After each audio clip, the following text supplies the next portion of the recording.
Welcome to SewVeryEasy. My name is Laura, and the quilt behind me definitely looks a lot more complicated than it is. There's only 3 shapes in this entire quilt, and they're simple, very simple shapes. We have a square, we have a rectangle, and half square triangles. That's all there is needed to make this quilt. Now, it's a nice big quilt. It's 60 inches by 80 inches, and it is a free pattern from Andover Fabrics. I'll put a link in the description if you'd like to follow along with me. I will share some of my organization tips, my sewing tips, and a great tip on how to make lots of half square triangles at one time. The free pattern is from Andover, and it is using the Cottage Cloth 2 version, which is these beautiful colors, and you can get a large assortment of colors. Purples, pinks, everything that we want. So I am going to use this large assortment, and I'm going to use that beige for the background. The pattern does give us a layout of all of the colors that are in the quilt. So I've taken time and I have labeled the colors according to these colors here. I wrote them down and I've put a letter A so I know what A is, because there is a great layout that's going to help us with those colors. And there's a few things that's consistent throughout the entire pattern. The 2 blocks beside each other share the fabric. So I have V fabric in that big piece and V fabric as those half square triangles. I have a B and B here. The only addition are these cornerstones, and every once in a while we put in that nice beige with those half square triangles. The B, I have a big piece of fabric up here. The V, I have the fabric. So these two sort of go together. These two go together all the way. So to cut the fabrics, I'm going to match them up in 2s. So I have color V and my B. Now with these, we are going to be using this beige background fabric, and that's going to get mixed in between with all of those colors. So I'm going to follow the directions. This is fabric J, and cut out all of those J pieces. And that way I can mix and match them. I'm also going to cut the C pieces and the E pieces. Those blocks do have cornerstones that are going to be the same, background fabric that's going to be the same, and some of the half square triangles will also be made with this. So I'm going to cut these first and get them ready. So all of these pieces are now cut, and I do have them in order as the diagram.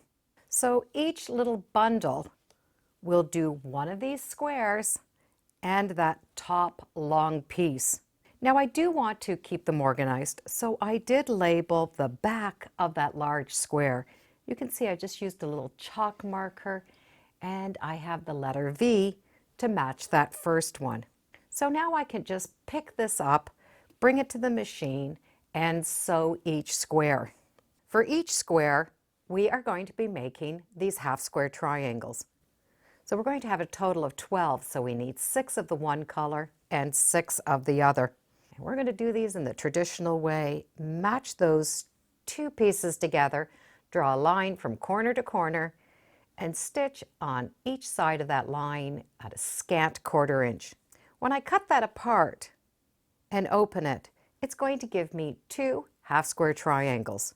So I'm going to take time and pick up 1 block at a time and bring it to the machine and sew it and put them right back and keep ourselves organized. When we are putting these blocks together, it is important that we pay attention to the direction of those half square triangles. When they're sewn together, we are going to have an angle here and an angle here, but that doesn't mean that the triangles are going in the same direction. They're not. So no matter which way we turn them, they will not be intermixable. So it's important that we do the triangles in the proper direction. These 2 will be the same. And these two will be the same. And that is what gives us that angle. Once we have those done, we're going to be able to stitch them together on the one side and then stitch them top and bottom. So that's all there is to that square. The difference is the color combinations. So you can follow the diagram or just have some fun and mix and match them. So I have all 24 blocks done. I have kept them in order, and I have kept that piece that matched that block together. So I've pinned them together. Now the next thing we need to do is make these sashing units. So we're going to need 15 of each of these layouts. And in order to do that, we're going to need 150 half square triangles with J and E and J and D. That's going to give us 15 of each of these units. Now we can follow the directions and make half square triangles out of our squares, or we can do it in a sheet method. So if you have not cut the fabrics for these half square triangles, you're going to be able to do what I call a sheet of half square triangles.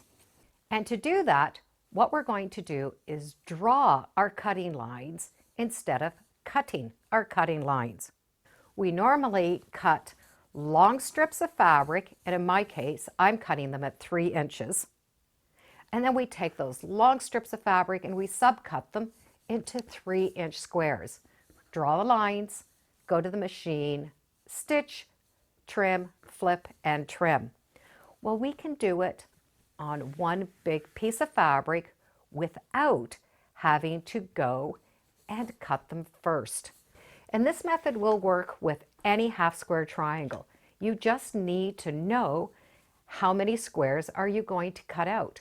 And in this case, I am going to need 75 squares of this gray and 75 of my beige. So I'm going to draw them instead of cutting them.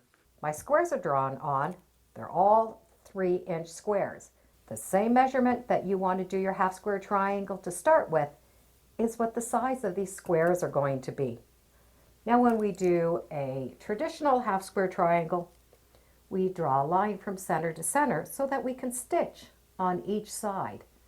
So we still need to draw that line on these blocks.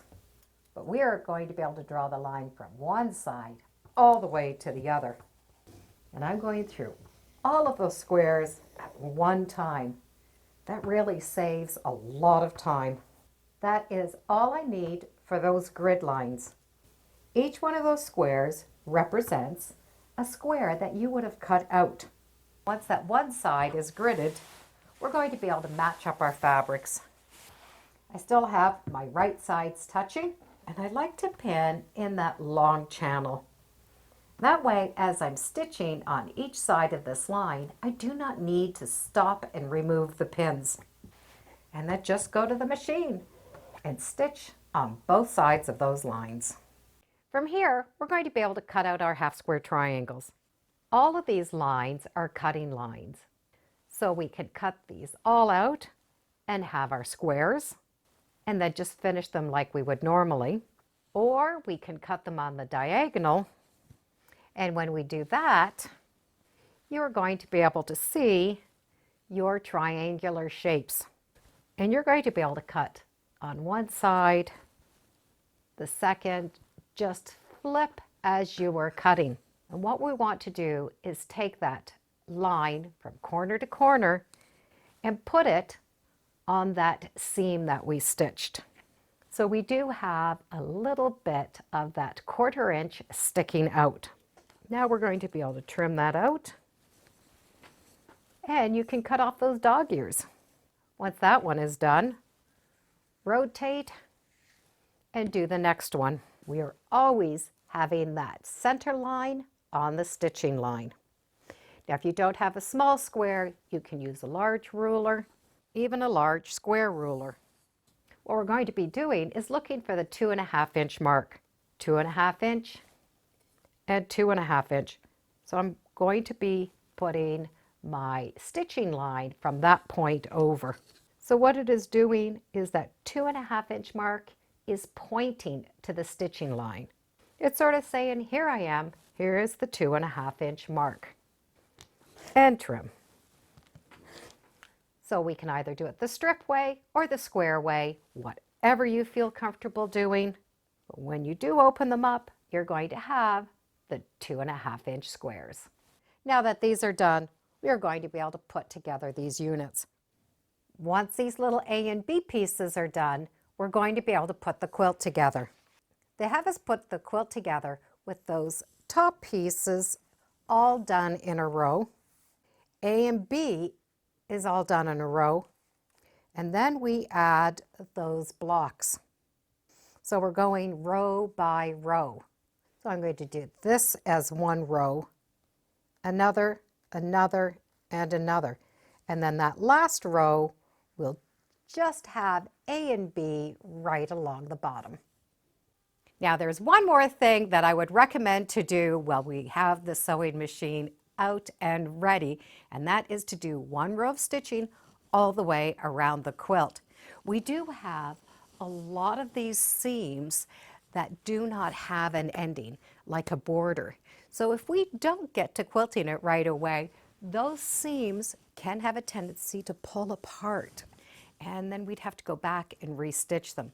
So stabilize all of that quilt with one row of stitching. Then we can get to the quilting when we have time.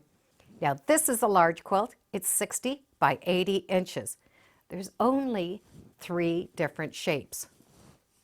We have a square, we have a rectangle, and we have half square triangles. Now you can follow the color placement of this pattern, or you can just mix and match a pile of colors together. I did try to stay organized by keeping my pieces together. This block matched this rectangle, so I did put them together right as I was doing it, right from the cutting all the way until I was able to add that piece in. And that way I didn't have to go looking for that other piece. Thank you for joining me today on Sew Very Easy. Feel free to subscribe. I'm on Facebook, Instagram, and I do have a newsletter. It's all free under Sew Very Easy. Thanks again, and be sure to make every day a Sewtacular day. Bye for now.